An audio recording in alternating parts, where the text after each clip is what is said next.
Hello and welcome, everyone. I'm Dr. Liana Lianov. I'm the president and founder of the Global Positive Health Institute, and this is our GPHI podcast series where we look at all things related to positive health, lifestyle medicine, positive psychology.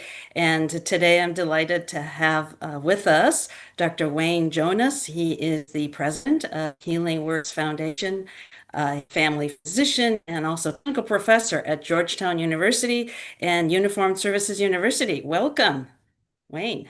Thank you very much, Dr. Lanoff, and I appreciate you inviting me here and for all your leadership in healing. Well, thank you. We're very like-minded. That's hence here we are on this podcast, and I look forward to this brief discussion.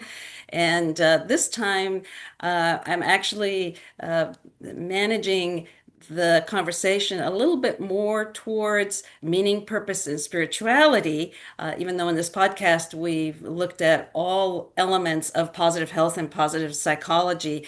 And that comes from our earlier this year summit that we had with the GPHI and the American College of Lifestyle Medicine, in which you were a speaker, where we're really digging into this important element that hasn't gotten a lot of attention in mainstream medicine. So, with that, I would love to hear what first attention specific area practice of medicine and healing. Well, thank you for holding this up. That's a topic near and dear to my heart, so I'm very happy to talk with you.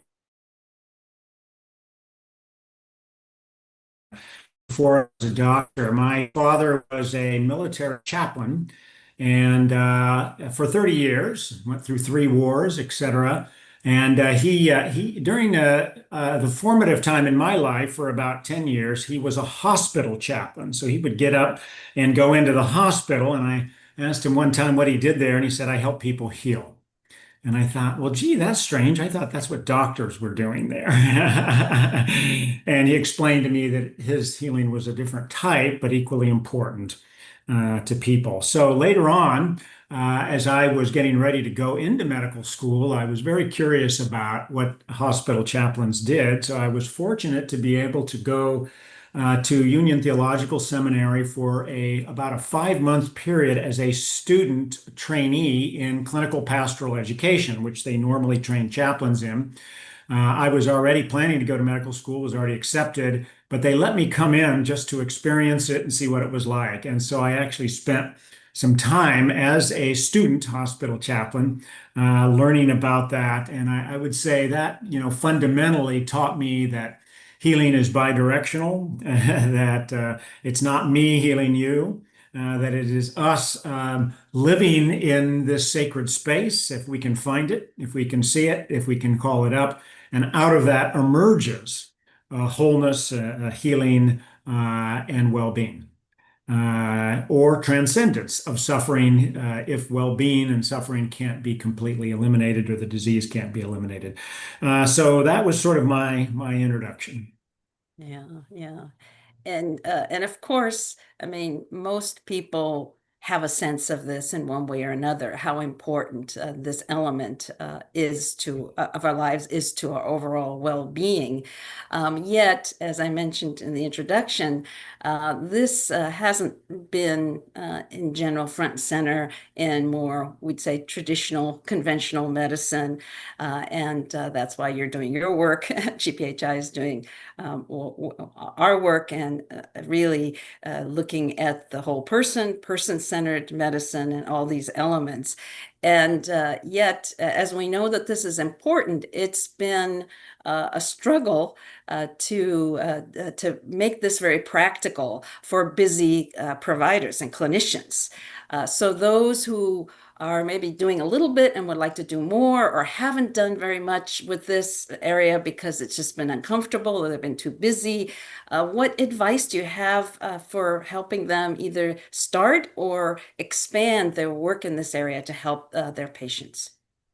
Yeah, so it's unfortunate in the West that we have sort of jettisoned this area and relegated it to chaplains only, and psychologists to some extent, mental health workers, because it's at the center of how medicine needs to practice. And everybody who has been in medicine for very long knows this, okay? Disease is an existential threat, okay? If you have an acute disease that threatens your body immediately, then that's an existential threat. But a chronic disease, especially serious chronic disease, is also a threat. It's a threat to your identity. It's a threat to your sense of who you are and why you're here. And so it automatically also focuses you and faces you with, why am I here as a person? And guess what? The existential questions are questions about meaning, purpose, and spirituality. Whether you call them spirituality or not, it doesn't matter. They're still that. When a patient asks me, why me, doc? I have to try to figure out, are they asking me a biological question? Do they want to know the mechanisms of the genetic influence or the proteins that produce the disease they have? But more often than not, what they're asking me is, what do I do with this, doc? Why me? What does this mean for me as a person, in my life now, or maybe in some cases beyond my life, because I know I'm going to die. And, we can relegate that to a chaplain if they're religious and they want to see a chaplain. But the reality, they're asking the doctor because the doctor has experience in this area and has seen patients in this circumstance and want to know what their experience and interpretation is. And this is especially true in serious illness, but it's not just in serious illness. It is actually at the motivational core of why they're even interested in health.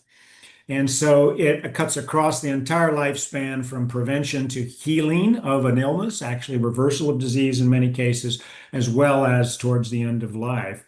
And so it becomes essential that the physician know how to answer that question, know how to address that issue, and know how to develop a relationship sufficiently with the patient in order to have a deep dialogue with them about that.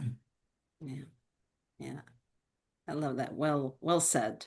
And it's an important approach and tool and practice for all of our healthcare team members. It's a team sport, I always like to say, when we're offering this comprehensive whole person approach.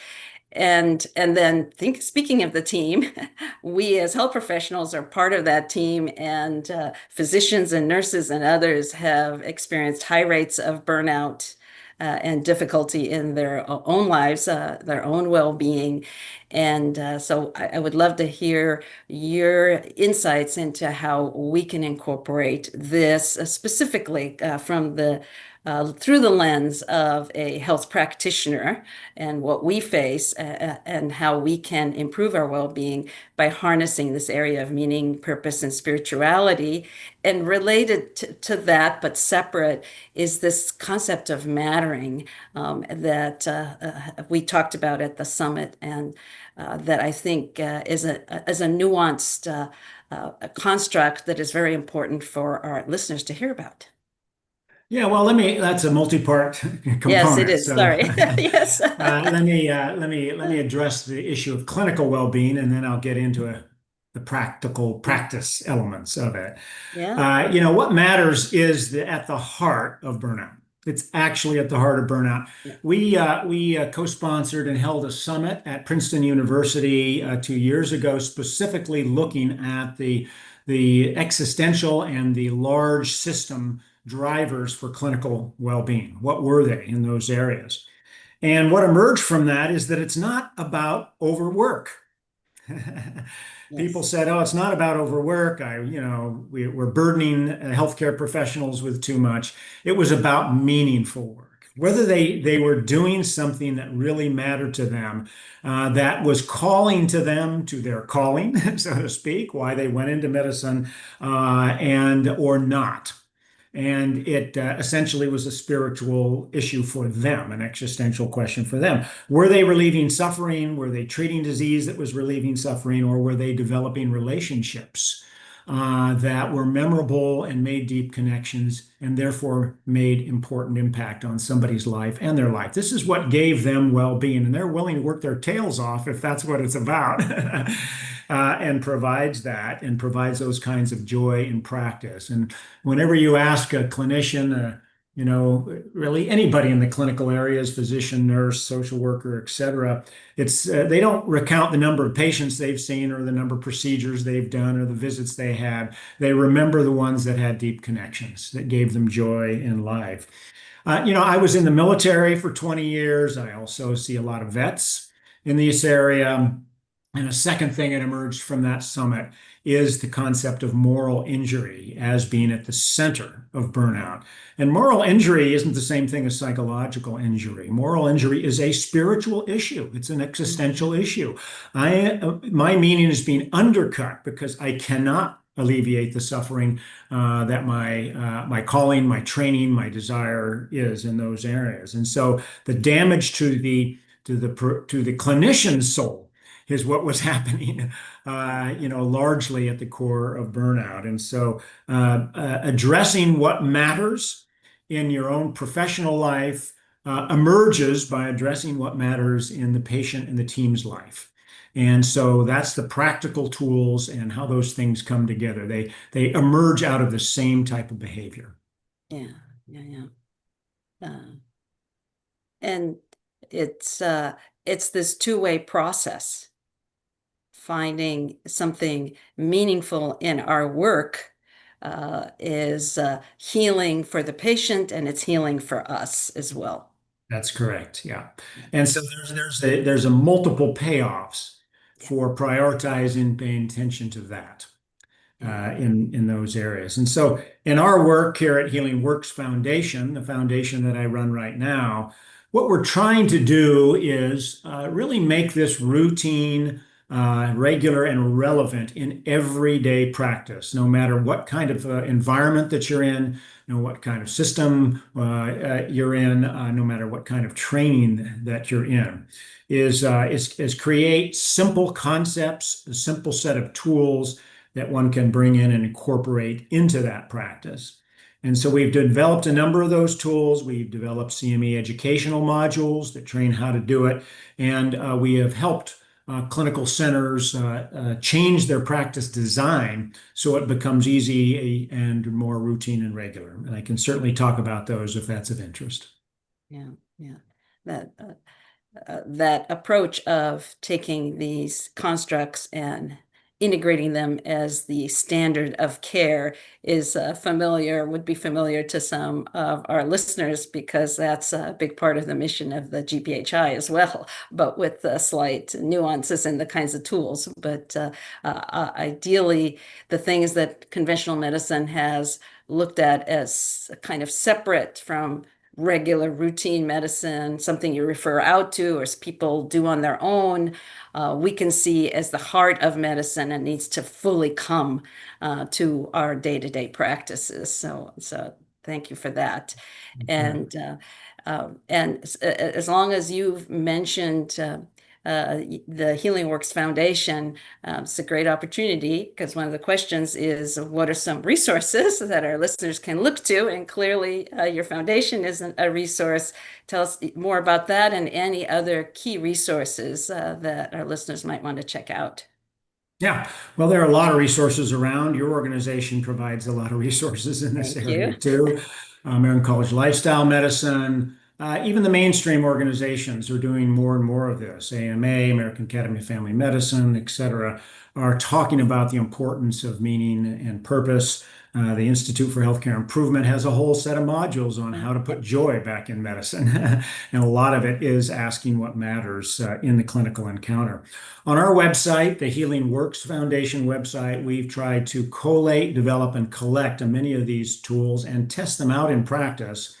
And we're specifically interested in things that can be embedded into the heart of routine practice, okay? Rather than developing a center over there where you go do and deal with spirituality over there or mental health over there, we've tried to bring it into routine practice. And we have a number of tools that have really proven their muster in large systems and small. and adapted them to be more flexible to any environment. One is the personal health inventory.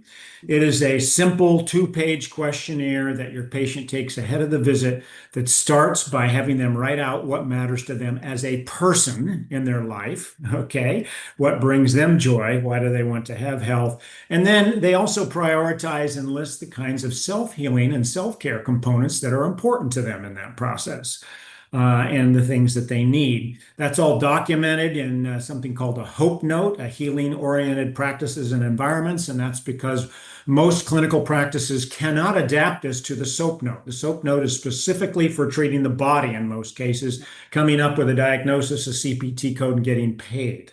And what we're interested in is having a deep conversation about what matters.